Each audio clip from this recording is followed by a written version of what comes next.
Hai gengs, kembali lagi bersama gue di Seliramu Review. By the way, apa kabar kalian para pemuja psikopat? Apakah kalian sudah rindu dengan kesadisannya? Kali ini Seliramu akan mereview sebuah film kopet, suhu dari segala suhu perkopetan. Oke lah, daripada buat kalian penasaran, mending siapkan mental untuk menonton film ini. Seperti biasa, jika kalian suka, silahkan subreks aja.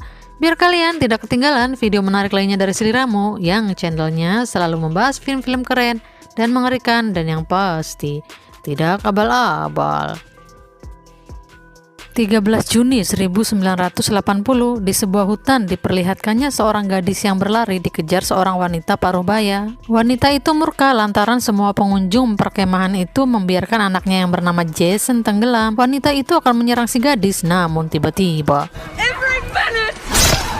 wanita itu disabet dengan pedang hingga dia pun moked. Scene berganti di mana terlihat 5 orang remaja camping yang sedang menyusuri hutan. Lalu mereka pun menemukan tempat yang pas untuk berkemah. Malam pun poek di mana mereka sedang santuy. Lalu pria yang bernama Wade menceritakan jika 20 tahun yang lalu di perkemahan ini ada seorang wanita gila yang membunuh semua peserta kemah lantaran membiarkan anaknya hampir tenggelam. Namun ada satu peserta yang selamat dan dia memenggal kepala wanita itu di depan putranya yang bernama Jason. Jason pun kembali dan dia datang lagi ke perkemahan ini. Cerita ini terjadi di camping Crystal Lake. Lalu saat Wade selesai bercerita, sepasang kekasih yang bernama Waiter dan Mike pun pergi untuk jalan-jalan.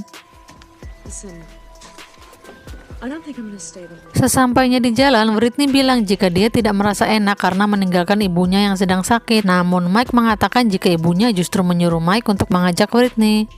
Mereka memasuki camping Crystal Lake, lalu mereka melihat sebuah rumah dan Mike tertarik untuk melihatnya. Mereka pun masuk ke rumah itu dan melihat banyak sekali benda-benda lawas yang sudah usang. Mereka juga menemukan kalung liontin yang berisi foto yang mirip dengan Whitney. Lalu mereka melihat ada kamar anak kecil yang bertuliskan Jason, persis seperti nama yang diceritakan Wade.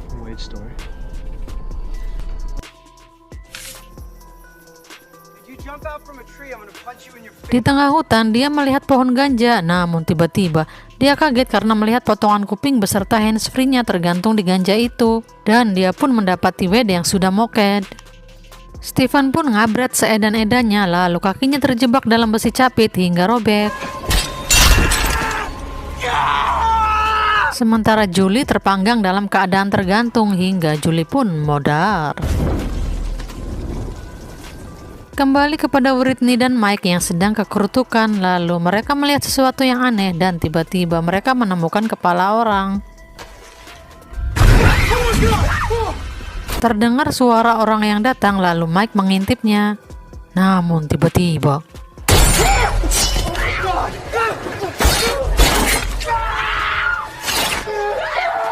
Mike pun ditarik ke bawah, lalu Mike menyuruh Whitney untuk lari.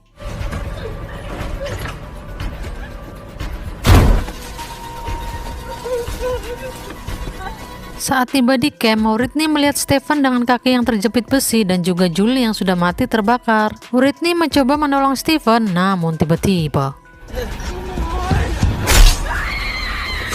Stephen pun dikampak. Kalian pasti penasaran kan apa yang terjadi dengan Whitney? Tenang gengs, karena film baru dimulai. Scene berganti 6 minggu setelah itu, terlihat mobil melaju dan berhenti di rest area. Terlihat rombongan anak muda yang akan mengisi bensin dan sebagian masuk ke dalam minimarket. Namun ada satu pria sendirian datang dan menanyakan adiknya yang hilang kepada kasir. Karena terlalu lama, Trent pun tak sabar dan menegur pria yang bernama Clay. Lalu mereka pun berdebat.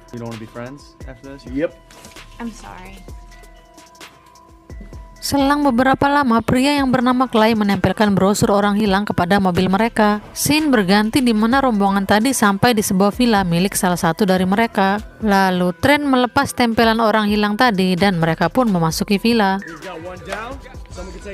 Di sisi lain terlihat Clay yang menyusuri desa itu untuk menemukan adiknya. Dia mendatangi sebuah rumah di desa itu.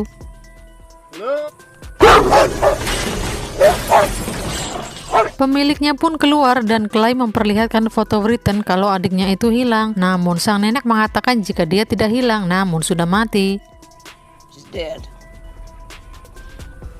Dan nenek itu pun mengusir Clay seperti dia mengetahui sesuatu. Kembali kepada Trent di mana dia sedang membersihkan mobilnya, lalu datanglah Nolan dan Sissy. Mereka akan menuju danau dan mengajak Trent untuk bergabung, namun Trent dan Jenna menolaknya. Trent minta tolong kepada Nolan untuk membawa bensin ke kapalnya, namun Trent melarang mereka untuk membawa kapal. Mereka pun menuju danau dan Nolan bilang jika Trent melarangnya untuk menggunakan kapal. Di sisi lain, di mana Clay menanyakan adiknya ke sebuah villa di mana itu adalah villa milik Trent. Lalu Jenna mengajaknya untuk masuk dan memberitahu Trent. Namun Trent menolaknya dan menyuruh Clay untuk pergi.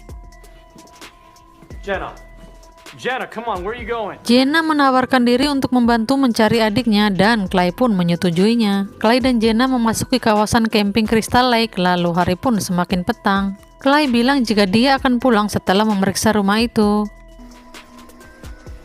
Mereka pun memasuki rumah itu dan melihat barang-barang usang di scene awal tadi.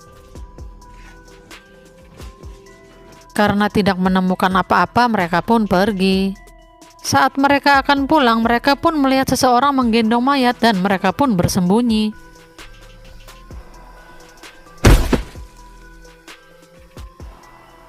Kopet itu menyalakan lampu dan membongkar perahu-perahu usangnya.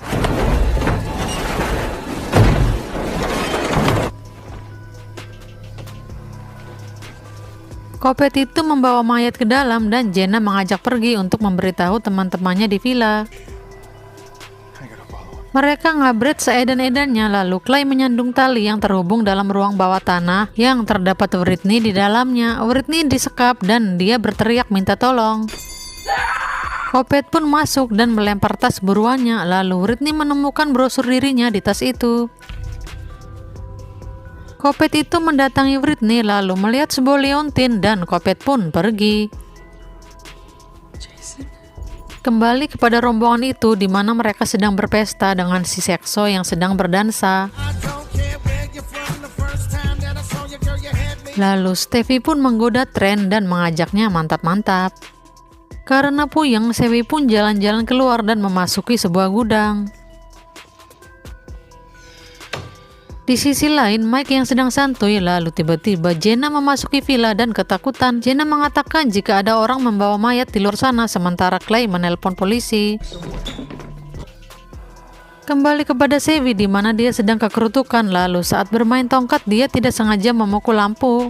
Namun tiba-tiba Kopet itu datang dan menyerangnya.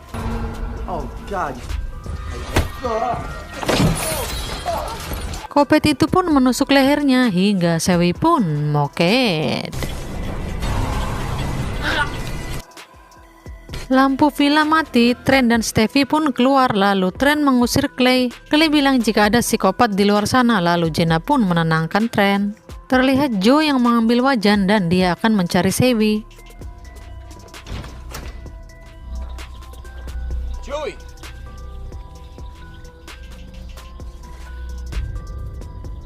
Dia memasuki gudang dan mencari Sewi di dalamnya.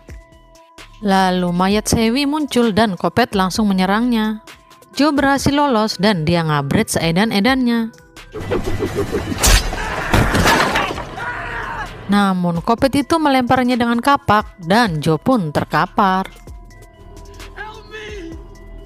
Joe berteriak minta tolong, Jenna akan menolongnya, namun Clay melarangnya. Clay bilang jika Kopet itu memancing mereka keluar dengan Sewi. Lalu Kopet itu pun menghabisi Joe. Karena Kopet masakti, tiba-tiba dia sudah bertengger di atap villa, sementara Trent naik ke atas untuk mengambil pistol. Stevie menyusulnya dan melihat jendela sudah terbuka. Dia juga mendengar suara aneh dan saat dia membuka tirainya, tiba-tiba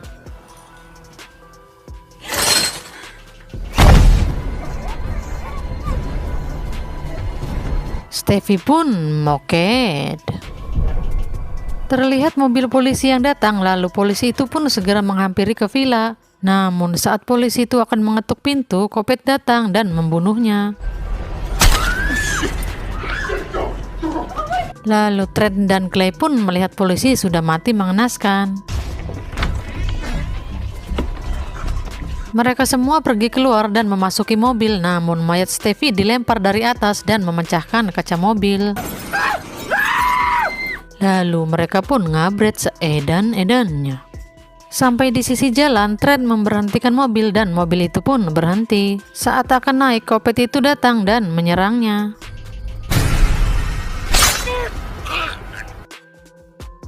Di sisi lain, di mana Clay dan Jenna berlari ke rumah di scene awal tadi, mereka pun menemukan pintu ruang bawah tanah, lalu mereka masuk ke dalamnya. Mereka menyusurinya dan menemukan adiknya Whitney dengan kaki dan tangan yang terikat.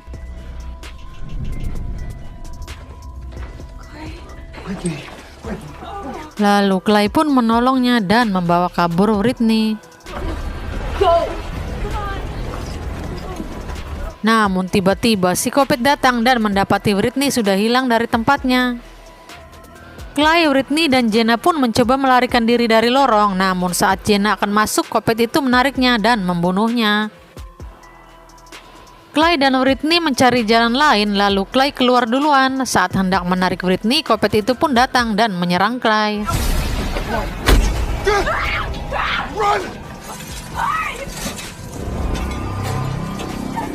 Whitney bersembunyi, lalu Kopet itu pun turun.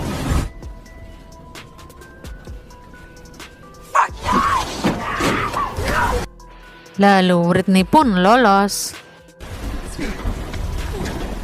Mereka lari ke pabrik. Clay meminta Whitney untuk bersembunyi, sementara dia menghadang si Kopet. Lalu tiba-tiba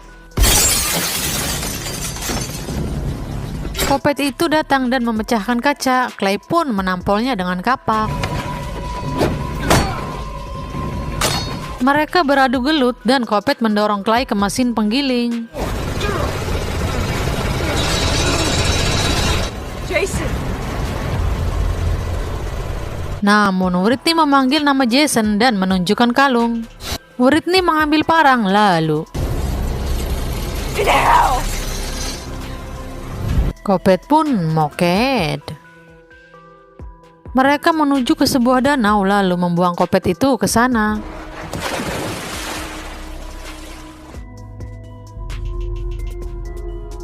Namun tiba-tiba dan film pun berakhir. Oke gengs, mungkin segitu saja pembahasan dari film ini. Semoga kalian menyukai alur ceritanya. Dan seperti biasa, jika kalian suka, silahkan subrek saja, biar kalian tidak ketinggalan jika ada video baru dari seliramu. Thanks for watching and then see you on next video. Bye bye.